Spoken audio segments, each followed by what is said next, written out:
Sa isang maliit na silid na puno ng lumang aklat, mga lumang mapa, at nagkakalat na papel, nakaupo si Elias Santos. Isang historiador at mananampalataya, lumaki siya sa Maynila, ngunit ang kanyang puso ay palaging lumilipad sa mga kwento ng nakaraan. Ang ilaw mula sa lampara sa kanyang mesa ay sumasalamin sa lumang pergamino sa harap niya, isang mapa na halos hindi na mabasa, pinadala sa kanya mula sa isang antique shop sa Cebu. Impossible. Bulong niya. Dahan-dahan niyang hinaplos ang gilid ng papel. May mga lumang simbolo, kakaibang marka, at isang pangalan, Ophir. Ophir na usal niya muli, ngayon ay may halong kaba at pananabik.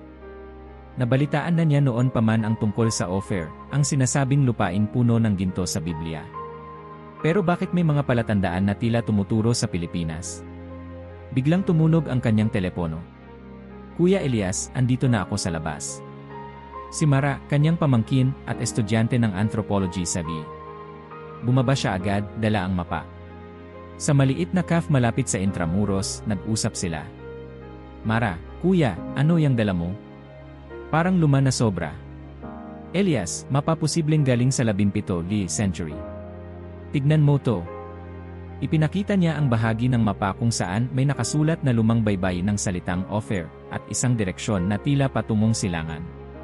Mara, kuya hindi ko alam kung imahinasyon lang, pero parang tinuturo nito ang rehiyon natin. Tumango si Elias. Elias, hindi lang imagination. Mas maraming ebidensya kaysa akala ko. Kinuha niya ang tablet mula sa kanyang bag at ipinakita kay Mara ang ilang lumang tala. Mga misyonaryong Kastila na nagsalaysay ng lugar sa malayong silangan, puno ng ginto at matataas na bundok. Mara, Ophir sa Pilipinas. Elias, Mara, hindi lang iyon. May nakita akong lumang diary mula sa isang Portuges na manlalakbay. Sinabi niyang, ang lupaing pinuntahan namin ay masagana sa ginto at may kakaibang kultura, mapagbigay, tapat, at matatag. Hindi ba parang tayo? Natahimik si Mara. Mara, kung totoo ito, ano ang ibig sabihin? Elias, na baka hindi aksidente kung bakit ganito ang bansa natin. Na baka may mas malaki tayong papel sa kasaysayan ng mundo sa plano ng Diyos. Lumipas ang ilang araw. Hindi na mapakali si Elias.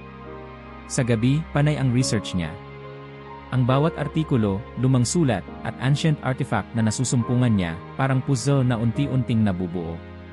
Minsang gabi, bigla siyang nakatanggap ng mensahe mula kay Professor Antonio Cruz, isang eksperto sa Biblical Archaeology na nakabase sa Israel. Elias, I've reviewed the scans you sent. The markings are consistent with ancient references to Ophir. Some scholars have suspected this. But your findings are the most compelling I've seen. Huminga siya ng malalim. Ngayon, kailangan kong malaman kung ano ang susunod na hakbang, bulong niya sa sarili. Kinabukasan, nagpasya siyang pumunta sa isang lugar na matagal nang kinukwento ng mga matatanda sa kanilang probinsya. Isang kuweba sa Palawan, kung saan di umano'y may mga ukit na matagal nang hindi na ipapaliwanag. Pagdating sa Palawan, sinalubong siya ng isang matandang lalaki, si Mang Isko. Mang Isko, ikaw yung historiador, ano?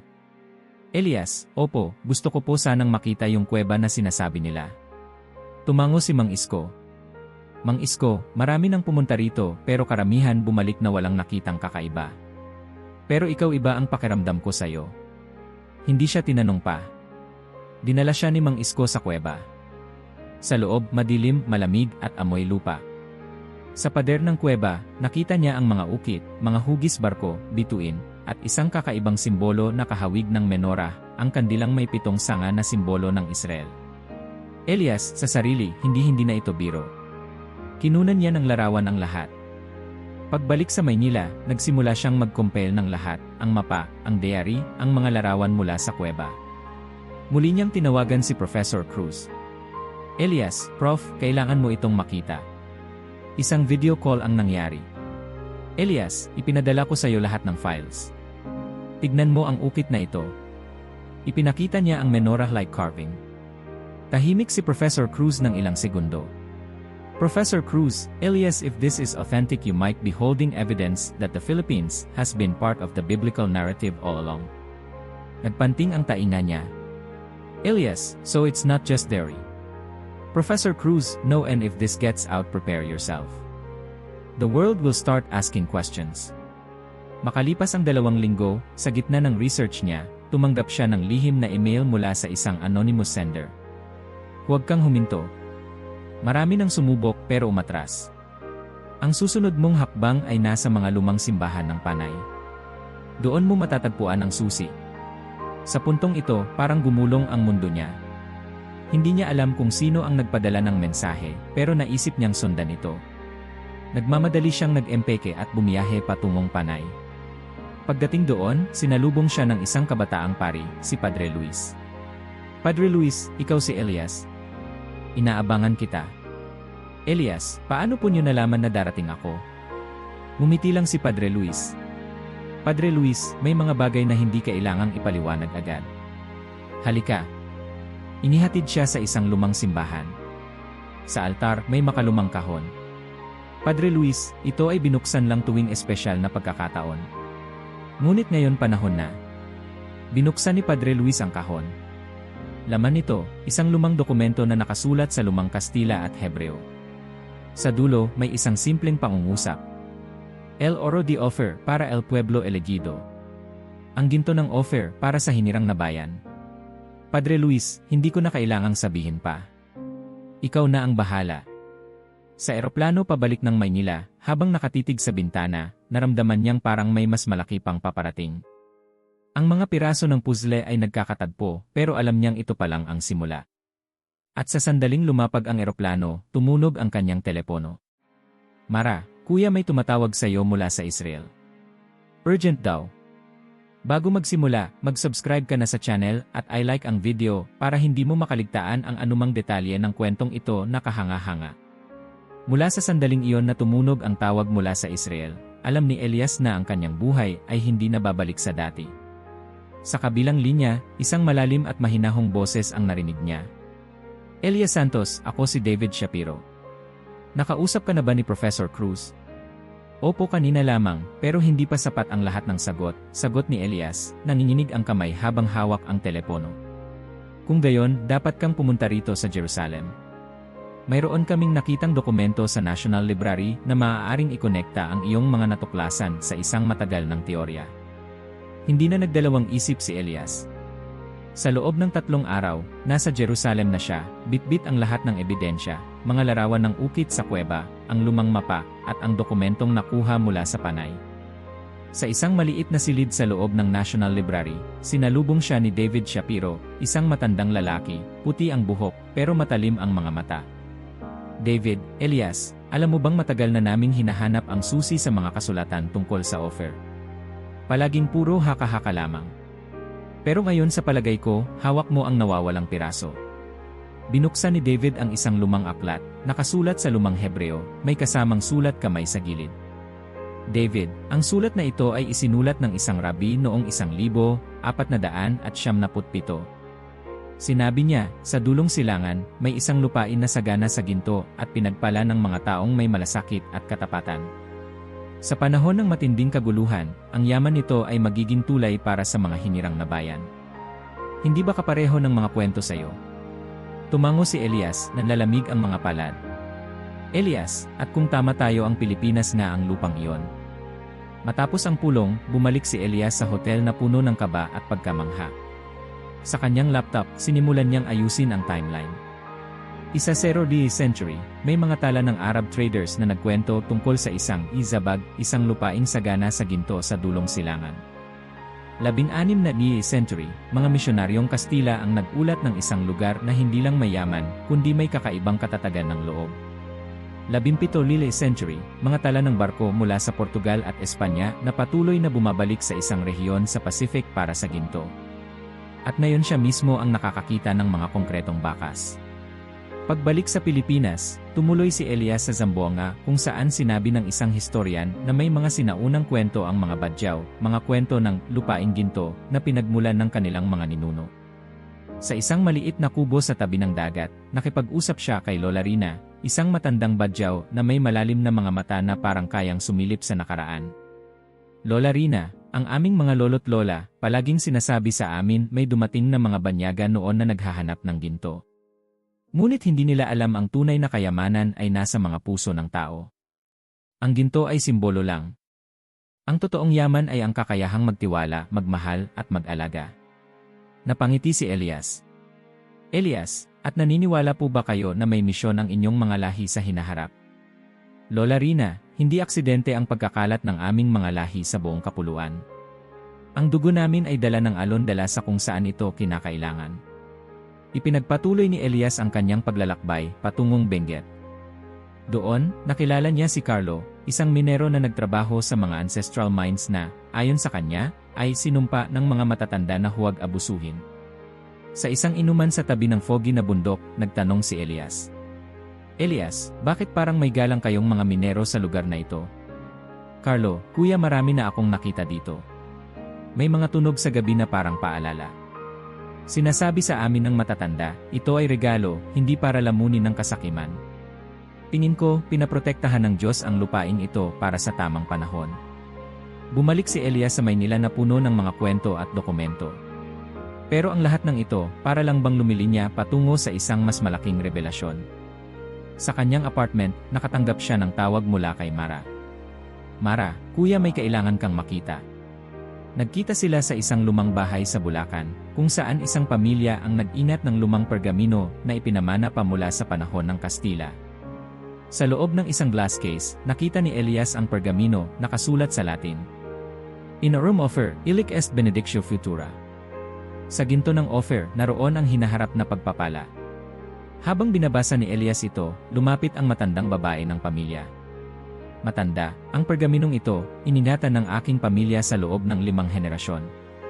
Sinabi ng aking lolo sa lolo ko, sa tamang panahon, darating ang taong magbubukas ng kahulugan nito. Sa tingin ko ikaw yon. Kinabukasan, habang iniisa-isa niya ang mga detalye, napansin ni Elias na ang bawat dokumento, bawat kwento, ay tumutukoy sa iisang bagay. Ginto. Pagpapala. Kakayahan ng mga tao na magdala ng liwanag sa gitna ng kaguluhan. At isang pagkalat ng lahi, isang diaspora na hindi aksidente, kundi misyonal. Habang nagmumuni-muni, biglang tumunog muli ang kanyang telepono. Unknown number, Elias, huwag kang tumigil. Ang susunod na piraso ay nasa lumang aklatan sa Vigan. Hindi siya makapaniwala. Hindi pa siya nakakabawi sa isang tuklas, heto na naman ang isa pang paanyaya. Sa Vigan, sa loob ng isang lumang aklatan, hinanap niya ang isang ledger ng mga Kastila. Sa pahina 487, isang tala na nagsasabi. Ang mga barkong mula sa Espanya ay naglayag patungo sa isang lupaing may mga bundok na naglalaman ng masaganang ginto at matatag na pamayanan. Ang mga tao roon ay maamo ngunit matibay. Pinaniniwalaan nilang ang kanilang kayamanan ay para sa isang malaking layunin sa hinaharap. Sa bawat hakbang, lalong nagiging malinaw kay Elias, ang Pilipinas ay hindi lamang isang arkipelago na puno ng ginto, kundi isang bayan na pinagpala para sa isang makasaysayan at espiritual na misyon. At ang huling tanong na bumabagabag sa kanya habang bumabalik sa Maynila. Handa na ba kami bilang isang bayan para sa misyon na yon? Pagbalik ni Elias sa Maynila, isang tanong ang hindi niya mapakawalan. Kung ang tunay na kayamanan ng Pilipinas ay hindi lamang ginto o yaman ng lupa, saan ito matatagpuan? Sa gabi-gabi niyang pagninilay, unti-unti niyang naramdaman na ang sagot ay nasa mga tao. Ang Pilipino mismo ang kayamanan at ang kanilang pagkalat sa mundo ay hindi aksidente, kundi bahagi ng isang plano. Nagsimula siyang maglakbay muli, sa pagkakataong ito hindi upang hanapin ang kasaysayan sa mga lumang aklat, kundi sa mga kwento ng mga buhay na tao na bitbit ang kanilang pananampalataya saan man sila naroroon. Ang unang patutunguhan niya ay Roma. Sa isang lumang simbahan sa Trastevere, nakilala niya si Sister Amalia, isang Pilipinang madre na matagal nang naglilingkod doon. Sa isang maliit na hardin sa likod ng simbahan, nag-usap sila habang humihigop ng mainit na tsokolate. Alam mo, Elias, ani Sister Amalia, bawat Pilipino sa ibang bansa ay parang ilaw na inilalagay sa madilim na sulok ng mundo. Tahimik. Hindi nakikita ng lahat. Pero palaging nandoon. Bakit tila hindi napapansin ng marami? Tanong ni Elias. Mas gusto ng Diyos ang bulong kaysa sigaw, sagot ni Sister Amalia. Ang tunay na misyon ay hindi kailangang maingay. Ito ay ginagawa sa mga araw-araw na gawain, sa pag-aalaga, sa pagngiti, sa pagtulong ng walang kapalit. Sinamahan siya ni Sister Amalia sa isang maliit na community center, kung saan tuwing linggo ay nagtitipon ang mga Pilipino para sa Bible study. Doon niya nakita si Liza, isang domestic worker, na tahimik na nagbabalot ng pagkain para sa mga refugee. Hindi ko man natupad ang pangarap ko sa Pilipinas, sabi ni Liza habang patuloy sa ginagawa, pero dito, bawat araw ay pagkakataon para magbigay. Siguro ito talaga ang dahilan kung bakit ako nandito. Mula Roma, lumipad siya patungong Doha. Dito, sa isang maliit na underground church, ipinakilala siya kay Michael, isang Pilipinong guro na nagtuturo ng English sa mga migrant workers. Lagi nilang iniisip na kami ay narito lang para magtrabaho, ani Michael habang nagkakape sila sa labas ng simbahan. Pero ang totoo, mas mabigat ang dinadala namin kaysa pera. Pananampalataya. Sa bawat aralin, sinisingit ko ang salita ng Diyos. Hindi nila laging napapansin pero tumatama sa puso. Mula sa disyerto ng Qatar, nagtungo siya sa Tel Aviv. Dito, nakilala niya si Ruth, isang Pilipinang caregiver na inaalagaan ang isang matandang Jewish woman. Habang naglalakad sila sa Carmel Market, tinanong siya ni Elias, "Bakit mo piniling manatili rito ng matagal?" Isang gabi, sagot ni Ruth, "Sinabi sa akin ni Lola Miriam, Ruth, sa iyo ko unang nakita ang kabutihang itinuro sa akin sa sinagoga noong ako'y bata pa. Noong sandaling iyon, alam ko na kung bakit ako nandito." Sa hapunan kasama ang pamilya na pinaglilingkuran ni Ruth, ipinakilala siya kay Joseph, ang anak ng matanda. "Elias," sabi ni Joseph, "hindi mo alam kung gaano kalaking biyaya ang mga Pilipino dito. Hindi lang sila manggagawa. Sila ang tulay ng kabutihan sa pagitan ng mga tao." Sa kanyang huling biyahe, lumipad siya sa Toronto. Dito, nakilala niya si Father Joel, isang paring Pilipino na naglilingkod sa isang multicultural parish. Sinasabi ng mga Canadian, kwento ni Father Joel, habang naglalakad sila sa tabi ng frozen lake, na ang mga Pilipino ang nagdadala ng init sa malamig na lupaing ito. Pero higit pa doon, kami ay mga butong itinanim dito ng Diyos. Tahimik, pero sa taglamig, kami ang nagdadala ng liwanag. Pagbalik ni Elias sa Maynila, tumuloy siya sa Intramuros upang makipagkita kay Mara. "Kuya, kamusta ang biyahe mo?" tanong ni Mara. Tumingin si Elias sa malayo, saglit na tahimik. "Ang Pilipinas hindi lang lupa sa mapa," bulong niya. "Tayo ay liwanag na ikinalat sa mundo. Ang ginto na hinahanap ng marami ay hindi nakabaon sa lupa. Nasa bawat Pilipinong gumagawa ng kabutihan, saan man siya naroroon." Napangiti si Mara, bagamat may luha sa kanyang mga mata. "Tayo pala ang kayamanan," sabi niya. "Hindi ang yaman sa lupa, kundi ang mga taong may pananampalataya at malasakit. At ang ating pagkalat," dagdag ni Elias, "ay hindi aksidente. Ito ang plano ng Diyos." Bago pa man siya makapagpahinga, tumunog muli ang kanyang telepono. Isang mensahe mula sa hindi kilalang numero.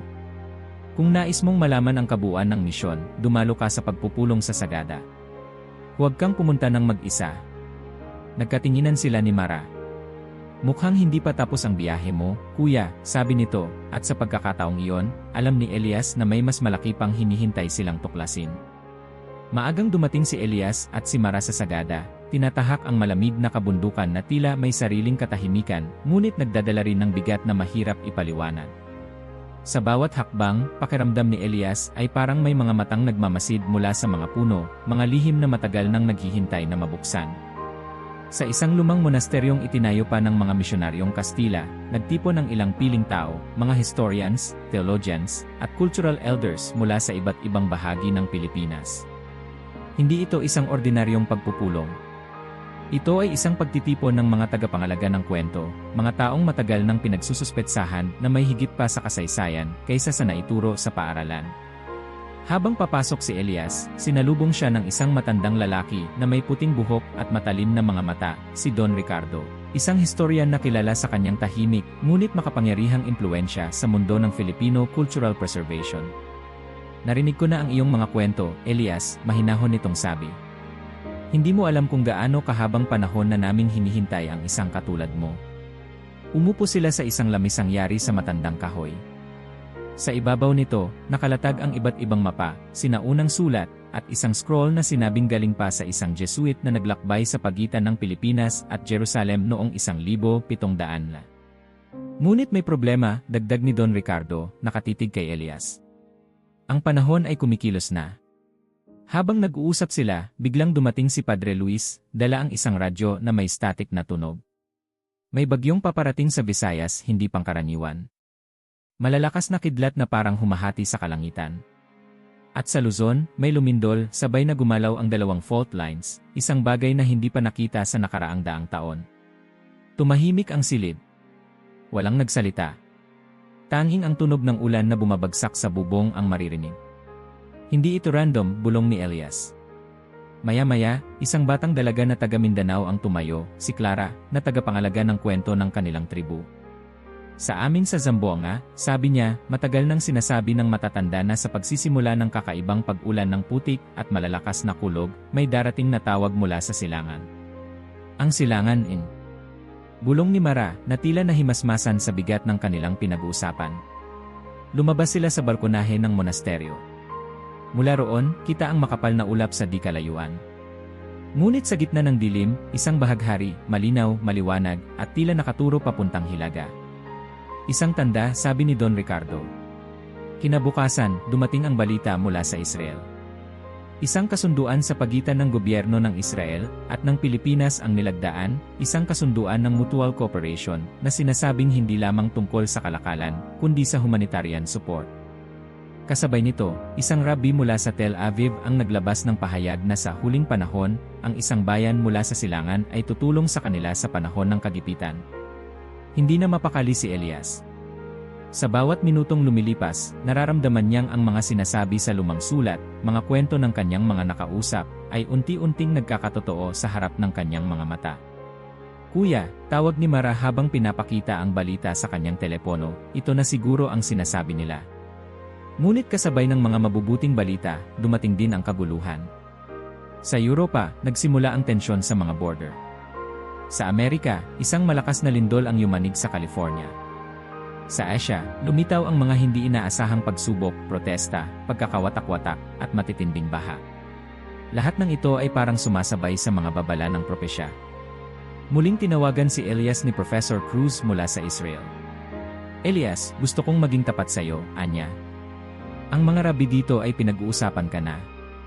Naging usap-usapan ang iyong mga natuklasan, at marami ang naniniwala na ang Pilipinas ay maaaring maging bayan ng kanlungan sa panahon ng tribulasyon. Pero may babala rin sila, kung totoo nga ito, may mga puwersang hindi matutuwa sa iyong ginagawa. Muli, nakaramdam si Elias ng malamig na hangin sa kanyang bato. Bakit ako? Tanong niya. Dahil ikaw ang unang naglakas loob na pagtugmain ang kasaysayan, pananampalataya, at propesya. Pero tandaan mo, Elias, ang sinumang tumatahak sa ganitong landas ay kailangang handang manindigan. Hindi nakatulog si Elias ng gabing iyon. Sa kanyang panaginip, nakita niya ang isang ilog na dumadaloy sa ginto, at sa kabilang pampang, mga taong may mga bitbit na lampara, naglalakad sa dilim, hinahanap ang liwanag. Nagising siyang pawis na pawis, bumangon at binuksan ang bintana. Sa labas, malamig ang hangin, at sa langit, isang kakaibang bituin ang kumikislap ng mas maliwanag kaysa sa iba. Kinabukasan, isang mensahe ang dumating sa kanyang email. Elias, sumama ka sa pagpupulong sa Tagaytay. Hindi na ito tungkol sa kwento. Ito na ang panahon ng desisyon. Walang patid ang kaba sa kanyang dibdib. Pagdating nila ni Mara sa Tagaytay, sinalubong sila ng isang grupo ng mga Pilipino, negosyante, guro, manggagawa, at simpleng mamamayan. Sa entablado, tumayo si Don Ricardo. Mga kapatid, panimula niya, nararamdaman nating lahat na may kakaibang nangyayari sa mundo. At kung totoo man ang lahat ng sinasabi ng kasaysayan at propesya, tayo ang tinatawag ngayon. Hindi para matakot, kundi para maging handa. Lumapit si Elias sa mikropono. Hindi ako propeta, anya, hindi rin ako makapangyarihang tao. Isa lang akong mananaliksik. Pero sa bawat kwento, sa bawat dokumento, sa bawat taong nakausap ko, isa lang ang malinaw, ang Pilipinas ay hindi isang aksidente. Tayo ay hinubog ng panahon, ng pagsubok, at ng pananampalataya para sa isang mas mataas na tungkulin. Tahimik ang lahat. Pero alam ko rin, dagdag ni Elias, na hindi madali ang harapin ang katotohanan ito. Marami sa atin ang natatakot. Ako man ay takot din, ngunit ang tanong ay hindi kung tayo ay handa. Ang tanong ay, tatayo ba tayo kapag tinawag? Nagpalakpakan ng lahat, bagamat may bigat sa kanilang mga mukha. Sa labas ng venue, lumapit si Mara sa kanya. Kuya, kaya mo pa ba? Napatingin si Elias sa malayo. Hindi ko alam, Mara. Pero alam ko, hindi ko na ito kayang baliwalain. Sa loob ng sasakyan pauwi, nagdulot ng katahimikan ang bigat ng araw. Ngunit sa likod ng kanilang isipan, alam nilang ito pa lamang ang simula. Ang hangin sa umaga ay malamig at mabigat, para bang alam nitong ang araw na yon ay hindi na magiging katulad ng dati. Sa bawat hakbang ni Elias patungo sa entablado ng isang auditorium sa Quezon City, ramdam niya ang bigat ng responsibilidad sa kanyang mga balikat, isang bigat na dati-rati ay nasa anyo ng mga pahina ng aklat, mga sulat, at lumang mapa. Ngunit ngayon nasa anyo na ng mga matang nakatingin sa kanya, mga taong naghihintay ng direksyon, kasagutan, at pag-asa. Tahimik ang silid. Maraming mga Pilipino ang dumalo, estudyante, guro, manggagawa, negosyante, matatanda, kabataan. Ilan sa kanila ay nagmula pa sa probinsya, sumakay ng bus ng magdamagan, para lang makarinig ng paliwanag sa mga bulong-bulungan na kumakalat sa bansa, na ang Pilipinas, tahimik mang bansa, ay may papel sa isang mas dakilang plano. Huminga ng malalim si Elias. Ako si Elias Santos, panimula niya, ang boses ay kalmado, ngunit matatag. Isang historiador. Isang tagapagtanong na hindi marunong tumigil. At ngayon, hindi na lang ako nag-aaral, ako ay sumasaksi. Naramdaman niyang bumigat ang katahimikan sa paligid. Sa loob ng maraming taon, patuloy niya, inaral ko ang mga lumang sulat, dokumento, at alamat. At sa bawat pahina, sa bawat kwento, iisang bagay ang paulit-ulit kong narinig, na ang ating bansa ay hindi lamang basta inilagay sa isang sulok ng mundo. Tayo ay inilagay dito upang maging liwanag. Isang bansang saksing magsisilbing tagapagdala ng pananampalataya, pag-asa, at pagkakaisa. May narinig siyang hikbi mula sa isang matandang babae sa unang hanay. Ngunit, dagdag niya, hindi ito darating ng basta-basta. Hindi ito regalo na ibinibigay ng walang hinihinging kapalit. Ang ating papel ay hindi lamang maipagmamalaki, ito ay isang tawag na dapat paghandaan. Sa likod ng kanyang isip, bumalik ang alaala ng mga taong kanyang nakilala, sina Sister Amalia sa Roma, si Michael sa Doha, si Ruth sa Israel, si Father Joel sa Canada, at ang napakaraming Pilipino na tahimik na naglilingkod sa iba't ibang bahagi ng mundo. Ang kanilang kabutihan, sakripisyo, at pananampalataya ang tunay na kayamanan ng bansa. Sa bawat Pilipino na nag-aalaga sa isang dayuhang pamilya, sa bawat lasi na nagbubuhos ng pawis sa disyerto, sa bawat guro na nagtuturo sa mga anak ng ibang bayan, kayo ang kayamanan ng ating bansa. Kayo ang liwanag na pinadala sa mundo. Tumayo si Mara sa gilid ng entablado at sumenyas na may gustong sabihin. Tumango si Elias at iniabot sa kanya ang mikropono. Ang kwento ng Pilipinas ay kwento ng paghihintay, pagtitiis, at panalangin, sabi ni Mara, ang boses ay puno ng damdamin. Marahil panahon na para huminto tayo sa pagiging tagamasid. Panahon na para maging bahagi tayo ng kilos, ng panalangin, at ng misyon.